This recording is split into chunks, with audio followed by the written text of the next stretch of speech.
tarde a todos, meus amigos. É uma alegria renovada. Eu queria agradecer mais uma vez a oportunidade, a pessoa da minha amiga Cris, em nome de quem eu cumprimento os amigos da Fundação La Harmonia, uma casa tão querida para mim. Então, agradeço humildemente o convite que me foi feito, fico muito honrado, espero estar à altura desse dia auspicioso, aliás, desta semana auspiciosa.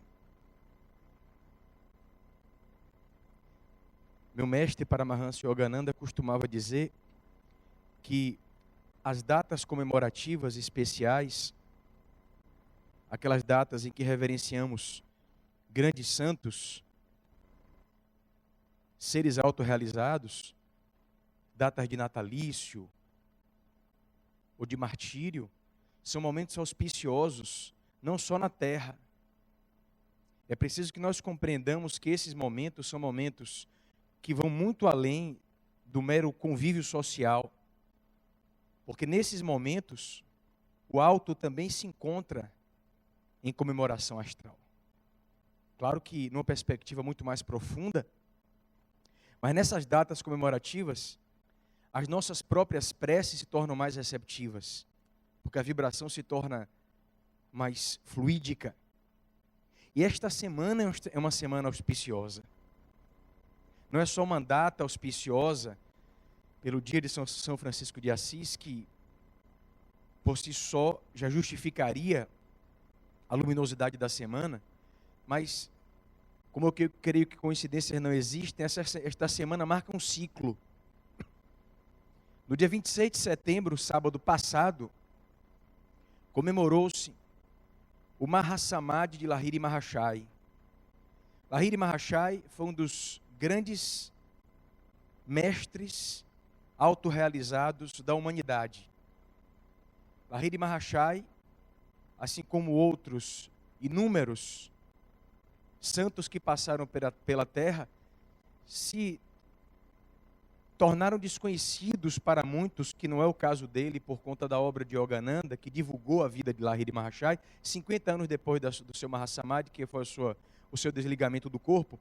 Mas Lahiri Mahashai foi um mestre que cobriu a humanidade de bênçãos, porque graças a ele, a técnica sagrada de yoga, de Kriya Yoga, foi divulgada, foi difundida novamente para a humanidade. Uma técnica que ficou durante séculos escondida ou esquecida, até que ela foi revelada por Baba de Lahiri Mahashai, que revelou essa técnica a inúmeros outros yogis.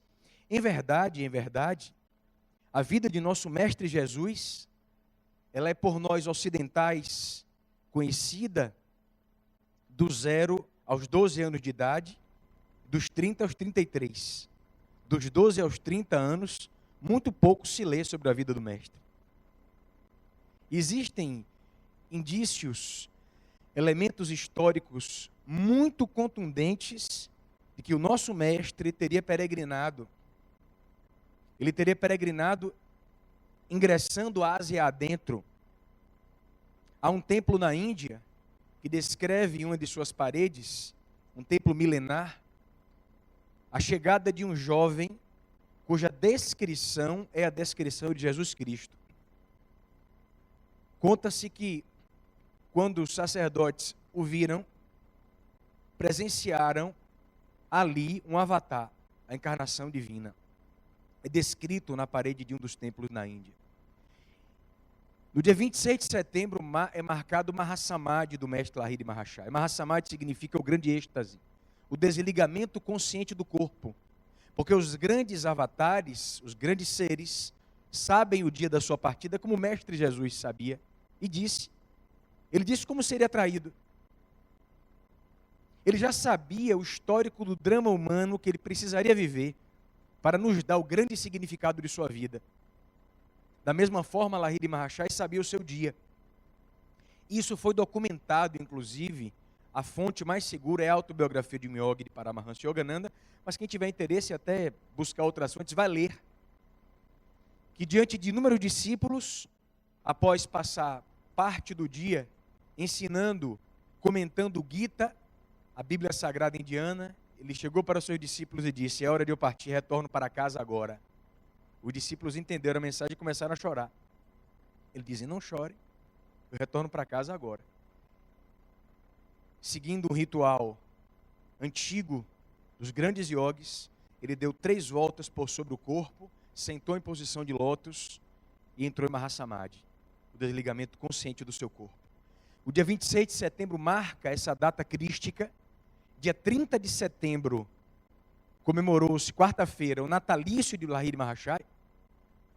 E nessa oportunidade, desse final de semana, comemoramos, nesse dia de hoje, especialmente aqui por conta da fundação, o dia de São Francisco de Assis. Eu pensei e disse: meu Deus, que mensagem eu poderia transmitir para os meus irmãos a respeito de São Francisco? Coincidentemente ou não, Paramahansa Yogananda, ele tinha um amor muito grande a São Francisco de Assis. Muito grande. Num dos monastérios do mestre nos Estados Unidos, há uma capela em homenagem a São Francisco de Assis, dada a ligação entre eles. Os monastérios do mestre são locais belíssimos, eu não conheço nenhum ainda. Pretendo ir um dia, mas isso é irrelevante, porque ele me ensinou que eu não devo me iludir com a tentadora impressão da matéria, ainda que dos páramos mais belos, porque para além da matéria está a beleza mais verdadeira. Eu não preciso estar no monastério dele para sentir a presença divina. Mas um dia eu quero ir, porque é uma fonte de inspiração. Um dos monastérios é um local tão belo, fica num vale, há um lago muito bonito, Lake Shrine, e os monges ficam lá. Eu pretendo ir nesse local. Interessante que, circundando a parte alta do monastério, há uma rodovia, uma highway, isso na Califórnia.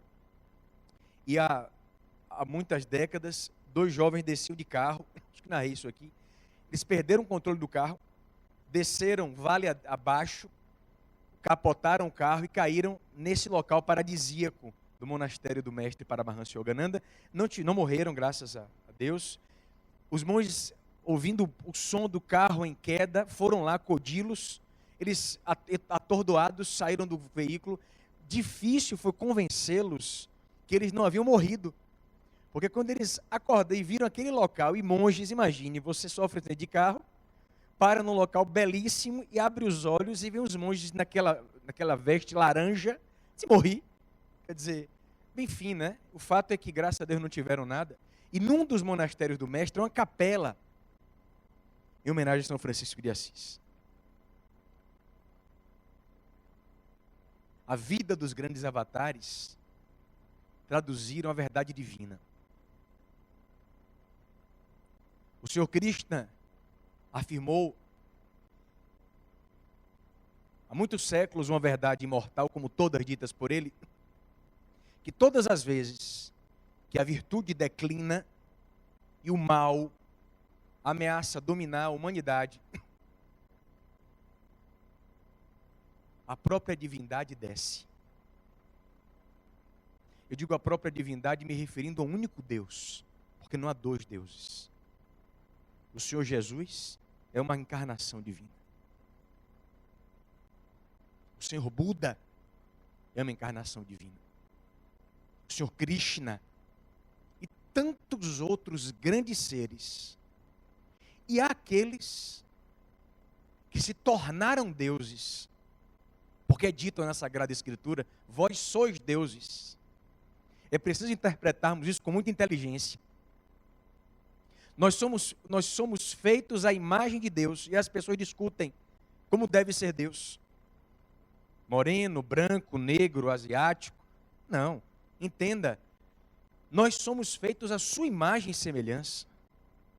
Significa que a interpretação deve ser em mão contrária. Não queira imaginar Deus igual a você. Você é reflexo dele, é o infinito. E foi isso que São Francisco de Assis descobriu. Como traduzir a verdade dos grandes santos, dos seres autorrealizados? Por meio de palavras? Será que algum de nós pode convencer o outro a respeito da imensidão divina? Não. a verdade divina vai muito além das palavras, da eloquência, da filosofia e da ciência. Paramahansa Yogananda disse: a verdade não é teoria, nem sistema especulativo de filosofia, nem visão intelectual interna. A verdade é a exata correspondência com a realidade. Para o homem, a verdade é o inabalável conhecimento de sua natureza real, de seu ser como alma. Jesus, em cada ato e palavra em sua vida, provou conhecer a verdade de sua existência, a sua origem em Deus. Totalmente identificado com a onipresente consciência crística, ele podia dizer, em caráter simples e definitivo: todo aquele que é da verdade ouve a minha voz. O Senhor Buda também recusou-se a lançar luz sobre as questões derradeiras da metafísica, assinalando secamente que os poucos momentos do homem na Terra seriam melhor empregados no aperfeiçoamento de sua natureza moral. O místico chinês Lao Tse ensinou corretamente: quem sabe não diz, quem diz não sabe. Eu vejo as pessoas discutindo a verdade divina como se cada uma delas fosse a detentora da verdade e tentando convencer um ao outro, filosófico ou cientificamente, a existência de Deus ou a razão da existência divina. Continua o mestre: os mistérios últimos não se acham abertos à discussão. A decifração do divino código secreto é uma arte que o homem não pode comunicar ao homem, que só o Senhor é o mestre. Aquietai-vos e sabei que eu sou Deus. Nunca fazendo alarde de sua onipresença, o Senhor só é ouvido nos silêncios imaculados. Nunca fazendo alarde da sua presença, o Senhor só é ouvido nos silêncios imaculados. Nunca fazendo alarde da sua presença, o Senhor só é ouvido nos silêncios imaculados. O reino de Deus está dentro de vós.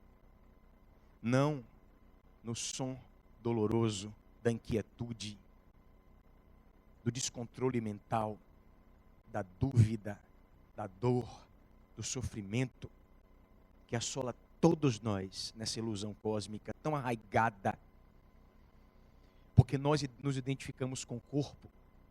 Ao nascer, a criança chora, e se não chorar, o médico bate para que ela chore. É a forma como nós somos recepcionados no mundo material. A verdade divina não é conhecida pelo alarde. Nenhum pregador,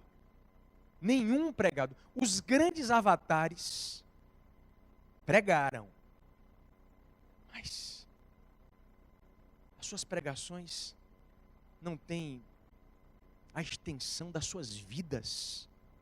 E muitos grandes avatares não escreveram uma linha. O Senhor Jesus não escreveu os evangelhos. A sua vida é o livro. A sua vida é o livro. Quando eu comecei a me inspirar para isso, a vida de São Francisco de Assis, no portal Franciscanos, a história de São Francisco de Assis. A vida de São Francisco de Assis exige de nós uma percepção muito sutil. A vida de São Francisco de Assis vai muito além dos votos de pobreza. Eu convido aos irmãos presentes a perceberem isso.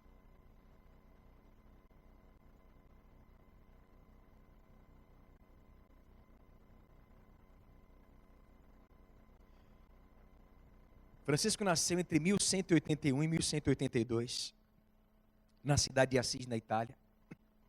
Seu pai era um rico comerciante, que seguidamente viajava para a França. Numa das viagens, se apaixona pelas terras francesas e muda o nome do filho, que não era Francisco, era Giovanni. Ele nasceu João. Sucede que o pai, encantado por uma viagem à França, muda o seu nome para Francisco. Muito bem. O garoto Francisco cresce com a formação cristã e com uma forte influência de sua mãe, uma pessoa de uma doçura encantadora. Jovem, em pouco tempo, se familiariza com a arte do comércio, começa a ajudar o pai, homem riquíssimo, gostava de festas, de noitadas, de serestas, gostava de fazer serestas para as damas da cidade, e se tornou em pouco tempo ídolo entre os seus amigos jovens, o jovem Francisco. A Itália nessa época, como toda a Europa, século XII, vivia um período de um índice de belicosidade impensável, em eterno conflito. Sobretudo porque a nobreza começava a entrar em declínio e os comerciantes, os burgueses, as comunas começavam a ganhar força, dinheiro, poder. E o pai de São Francisco, o senhor Pedro, ele era um homem identificado com a classe dos comerciantes. São Francisco, então, desejava buscar, além da fortuna, fama,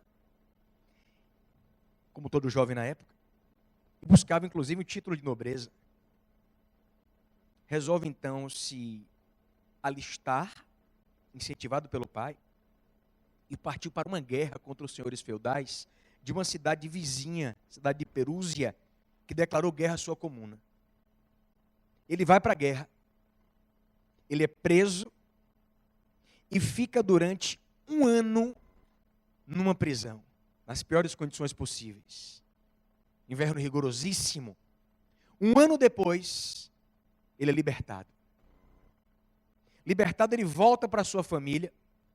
Sucede que depois de tantos meses em sofrimento, ele adoece e fica muito tempo sem poder sair da cama. Quando finalmente consegue sair da cama, Francisco não era o mesmo. Sentiu-se diferente, sem poder compreender o porquê. A verdade, diz o estudioso, aqui nessa pesquisa do Portal Franciscanas, a humilhação e o sofrimento da prisão, somados ao enfraquecimento da doença, provocaram profundas marcas no jovem Francisco. Eu pensava nisso há 2 dias. Eu passei um momento difícil em minha vida, uns 3 ou 4 anos. Esse momento pelo qual passei mudou completamente a minha visão de mundo. O sofrimento, esse exemplo dado por São Francisco, é duro, é incompreensível, não é inteligível, pode parecer injusto, mas é de uma verdade sublime e de uma doçura aparentemente paradoxal. O sofrimento, ele pode nos conduzir a uma profunda redenção. Eu não me reconheço hoje em muitos pontos em minha vida, tenho muito que melhorar. Não significa com isso, então, que você deva só sofrer na vida. Que é isso? Deus é nosso Pai. Yogananda Ji dizia, não trate Deus como se você fosse um mendigo espiritual, ou como se Deus fosse um tirano. Ó Pai, eu sou um pecador, ó Pai, eu sou um pecador. Abandone essa mentalidade de que teu pai é um algoz. É teu pai, não é teu carrasco. Sucede que, pela mão do sofrimento, nós nos sublimamos, só que há uma outra via que pode nos evitar o sofrimento. A sabedoria. Por meio da sabedoria, você consegue atingir, você consegue desenvolver, buddhi, a sua mente superior e evitar sofrimentos. Inclusive queimar karma. O mestre dizia isso. São Francisco de Assis passou pelo cadinho doloroso do sofrimento. Na verdade, interessante essa frase que eu destaco do pesquisador. São Francisco não nasceu santo, mas lutou muito para tornar-se santo. Que frase profunda. Santo é o pecador que não desistiu. Santo é o pecador que não desistiu. Os apóstolos nos dão esse exemplo. O amado apóstolo Pedro, São Pedro, essa alma iluminada, um dos mestres do mundo, negou o Senhor Jesus por 3 vezes. E o mestre disse, você vai me negar 3 vezes. Ele disse, não, eu não farei isso nunca. Você vai me negar 3 vezes. E São Pedro, na terceira vez, cai num choro amargo. Não deixou de amar o Senhor Jesus. Nos deu exemplo de que nós podemos errar, mas podemos nos sublimar. São Francisco de Assis, ele não nasce santo. Sucede que mesmo após esse momento de sofrimento, mesmo tendo perdido o gosto pelos prazeres mundanos, ele conservava ainda a ambição da fama, mesmo tendo ficado preso. E em razão disso, ele novamente se alista, e dessa vez, junto ao exército do conde Gentile de Assis, o conde estava organizando um exército para ajudar o Papa Inocêncio III, São Francisco se alista novamente. Antes de partir, no impulso de generosidade, de bondade, ele entrega a um amigo mais pobre, porque ele era muito rico, uma armadura caríssima que o pai tinha feito para ele. Partiu Assis com o exército. Aplausos dos cidadãos da cidade, mas ele não foi muito longe, porque logo na cidade de Spoleto, ele começa a ter sintomas de uma febre fortíssima. E naquela época não tinha Tilenol, né? Você não tinha Novalgina. Hoje deu 37,8, Alivium não tinha. A febre gera convulsão, a temperatura sobe, ele então começava a ter febre. Durante a febre, ele pensou em ter ouvido uma voz: Deus, na sua grandeza, ó Pai. Paramahansa Yogananda costumava dizer, meu amado Gurudeva, que Deus é tímido. Ele se esconde por trás da nossa dúvida. Por vezes, isso é dito no Evangelho segundo o Espiritismo, com muito amor, a pessoa que está num deserto, a morrer de sede, e não tem muitas forças ainda para se locomover, se depara com dois caminhos. Aquele que pede ajuda a Deus é inspirado, muitas vezes, por um espírito protetor. O humilde agradece ao Pai pela inspiração recebida. O arrogante não. Eu sou um homem que conheço os caminhos.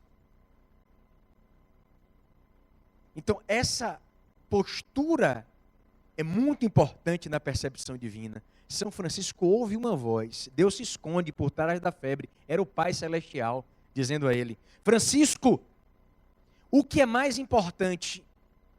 Servir ao Senhor ou servir ao servo? Francisco responde, o jovem responde: servir ao Senhor, é claro.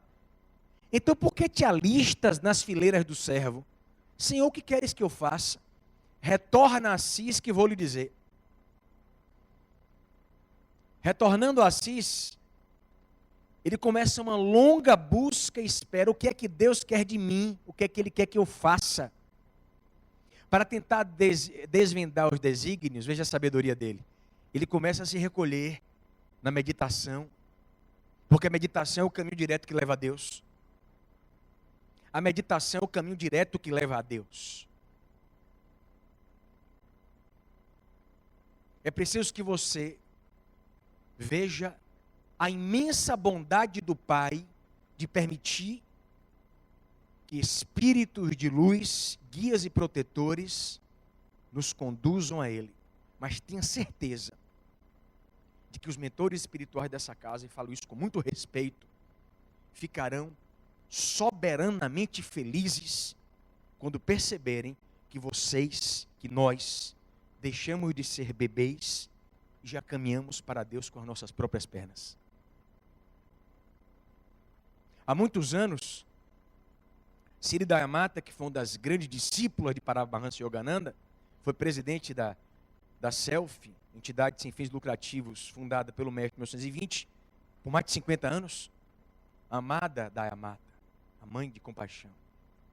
Você ouvindo as palavras dela, as satsangas, você sente a doçura. Uma senhora de cabelos branquinhos, ela narra que no final da década de 40, início da década de 50, ela chegou um momento na vida dela em que ela não conseguia ficar longe dele. Ela sentia necessidade de estar perto de Yogananda. Ela inventava qualquer motivo. Qualquer, limpar, pegar, amarrar o sapato. E ela percebeu que todas as vezes que ela fazia isso, o mestre empurrava, tirava ela dali. Por favor, vá fazer tal coisa assim. O mestre afastava ela dele. Várias vezes aconteceu isso. E uma das vezes, o mestre, como um pai, ralhou com ela. Foi duro. Foi firme com ela. Ela não entendia, porque ela disse, não era adoração, era devoção. Eu queria colocar minha devoção aos pés dele. Ele não deixava. Um dia, então, ela resolutamente bateu o pé e disse: eu vou descobrir por quê. Saiu do seu quarto no monastério, atravessou o local que havia uma piscina, umas palmeiras, sentou em meditação à noite, em profunda meditação, ela e Deus, e disse: Senhor, me diga o porquê. Em determinado ponto da sua meditação profunda, na técnica de cria, ela ouve a voz da intuição, da Mãe Divina dizendo: minha filha, compreenda, Ele não quer o amor para Ele. Ele não quer que vocês despejem a adoração nos pés dele. Ele quer que vocês entendam que esse amor tem de ser direcionado a Deus e não a Ele. Através da meditação ela sentiu essa intuição, ela se aliviou seu coração, entendeu por que ele afastava ela de perto dele. Voltou para o quarto dela, a 1h da madrugada, uma outra monja, a irmã Guiana Mata, bate na porta. Diz assim: ô querida, o mestre quer vê-lo. O mestre quer vê-la. Ela não saiu do quarto, ele ainda estava estudando, escrevendo, 1h da manhã, ela foi até os pés dele, reverenciou. Ele botou a mão na cabeça dela e disse: agora você entendeu, não é? Através da meditação, esse contato direto com o Pai. São Francisco buscava resposta. O que que Deus quer de mim? Em busca de respostas, viaja para Roma, em 1205. Visitou a tumba do apóstolo São Pedro e ficou indignado com as poucas moedas que as pessoas colocavam ali. Pensou: é uma vergonha que os homens sejam tão miseráveis com o príncipe dos apóstolos. Jogou um punhado de moedas de ouro. A seguir, trocou seus trajes de rico com as vestes de um mendigo. Em Roma, a família e os amigos começaram a se preocupar. Está ficando maluco. Está ficando maluco. Porque você vai perceber que no momento em que você efetivamente começa a caminhar para Deus, a primeira reação que você recebe é de sua família. Sua família acha estranho. Exemplo: você começa a vir com frequência a fundação. Algumas pessoas da família começam a achar estranho isso, né? Exemplo. Vou dar um exemplo. Não é que você deva seguir o que eu vou dizer, não. Eu decidi parar de comer carne vermelha. Por quê? Porque eu decidi parar de comer carne vermelha. Por quê? Vamos lá, explicação. Posso dar várias, né? Não quer dizer que você deixe de comer carne vermelha e isso tem que ser feito com acompanhamento. Que é bem verdade que eu não fiz, mas tem de ser feito. Muito bem, eu deixei de comer carne vermelha porque como o fundamento da minha ligação com Deus é a meditação, me atrapalhava pela digestão da carne vermelha. Tudo bem, abri o livro Derradeira Chamada, psicografado pelo apóstolo Tomé, meu amado apóstolo Tomé, que recebe meu amor e reverência, e é dito lá: você não tem de comer carne vermelha, opção minha. Não é que você tenha, Pablo, eu adoro picanha, eu não estou dizendo que você saia daqui, eu não estou impondo nada, foi uma decisão minha.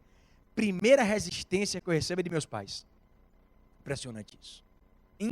Claro que São Francisco de Assis, coitado, no nível de grandeza espiritual, ele começou a sofrer um bullying familiar. Só dizendo assim. No caso de meus pais, um amigo meu, uma pessoa muito evoluída, me disse um dia: é interessante, quando você começa a caminhar para Deus e toma algumas atitudes, renunciando a coisas deste mundo, por exemplo, eu disse assim: eu não quero beber. Se você disser que não quer beber, aí a pessoa disse: não confia em quem não bebe, é assim, né?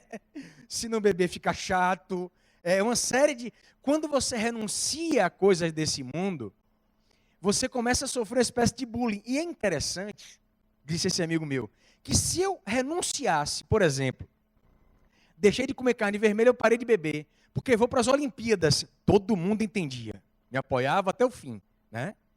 Agora, quando você renuncia para ele, aí vem a resistência. Não vou discutir isso. O fato é que o pobre São Francisco, claro que eu estou falando metaforicamente, começa a sofrer um bullying, está ficando maluco. Muito bem. Em 1206, passeando a cavalo pelas Campinas de Assis, aqui eu tenho de ler ipsis literis, isso aqui é forte demais. Viu um leproso que sempre lhe parecera um ser horripilante, repugnante à vista e ao olfato, cuja presença sempre lhe havia causado nojo. Mas então, como que movido por uma força superior, apeou do cavalo e, colocando naquelas mãos sangrentas seu dinheiro, aplicou ao leproso um beijo de amizade. Talvez a motivação para este nobre gesto tenha sido a recordação de uma frase do Evangelho, Mateus: tudo o que fizerdes ao menor de meus irmãos, é a mim que o fazeis. Falando depois a respeito desse momento, São Francisco disse: o que antes me era amargo, mudou-se então em doçura da alma e do corpo. A partir desse momento, pude afastar-me do mundo e entregar-me para Deus. Pouco tempo depois, indo rezar na capela de São Damião, semi-destruída pelo abandono, estava ajoelhado em oração aos pés de um crucifixo que a piedade de um popular deixou ali, quando ele ouve uma voz saída do crucifixo: Francisco, vai e reconstrói a minha igreja que está em ruínas. Ele foi até a loja do pai. O pai dele era um homem bruto, viu? O pai dele era um homem. Pegou um fardo de tecido fino, caríssimo na época, vendeu, pegou o dinheiro, chegou na mão do sacerdote da igreja e disse: conserte sua igrejinha, eu vou lhe ajudar. Você já começa a imaginar a reação do pai dele, Pedro Bernardoni, que Deus o tenha. Convencido de que nem a razão nem a força poderia mudar o ânimo do filho, decidiu recorrer ao bispo. Pasmem com o que eu vou dizer. E instaurou um julgamento. Eu vou repetir. O pai instaurou um processo para julgamento de Francisco. Nunca aconteceu, como nunca aconteceu na história de outro santo. O palco do julgamento foi a praça da cidade, e botou ele no meio. Execração pública. Julgamento público pelo próprio pai. O pai exigiu que ele devolvesse tudo que recebera dele. Francisco, ciente da sentença de Cristo, quem ama o seu pai ou a sua mãe mais do que a mim, não é digno de mim, sem vacilar um momento, despojou de tudo que tinha nos bolsos, retirou a sua túnica, ficou nu, colocou aos pés do pai dele e disse: até agora, chamei de pai a Pedro Bernardoni, doravante, não terei outro pai, senão o Pai Celestial. O bispo o cobriu com a manta, e daquele momento em diante, saiu cantando: sou arauto do grande rei, Jesus Cristo. Afastou-se de sua família. Quando o mestre diz: aquele que não deixar pai e mãe não há de me conhecer, ele não está dizendo que você não ame os seus pais. Não é isso. Ele está pedindo que você compreenda que o palco do amor familiar é uma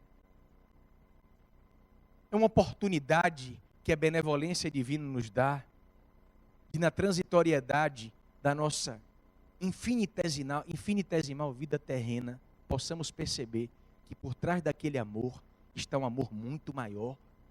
Quantos pais e mães vocês já tiveram? O amor que eu busco, amando minhas filhas. Outro dia eu conversava com Deus: Senhor, eu queria amar menos. Eu disse a Deus isso. Na hora que eu disse isso a Deus, estou abrindo meu coração aqui em relação a isso. Eu queria amar um pouco menos, porque eu sou um pai tão preocupado, exageradamente. Minha esposa é muito mais tranquila. Eu sou aquele pai preocupado. Eu disse: Senhor, eu queria amar um pouco menos. Aí depois uma intuição me corrigiu. Não, meu filho, não é amar um pouco menos, é saber como amar.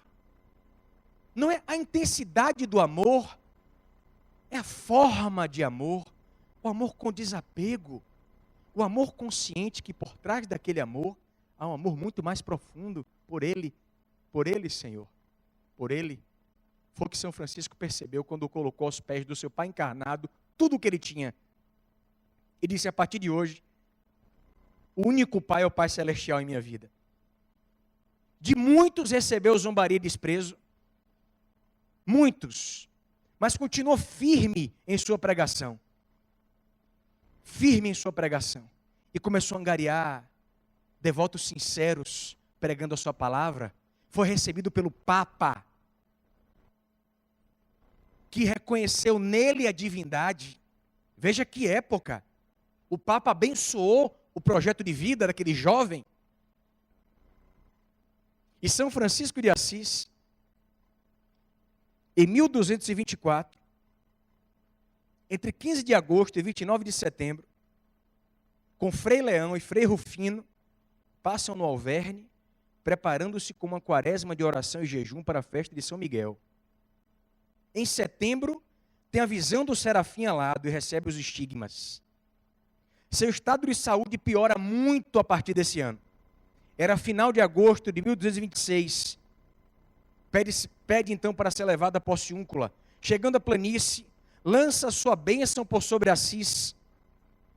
Nos últimos dias de sua vida, dita o testamento, alto testemunho de incalculável valor para a vida e os propósitos do homem tão singular.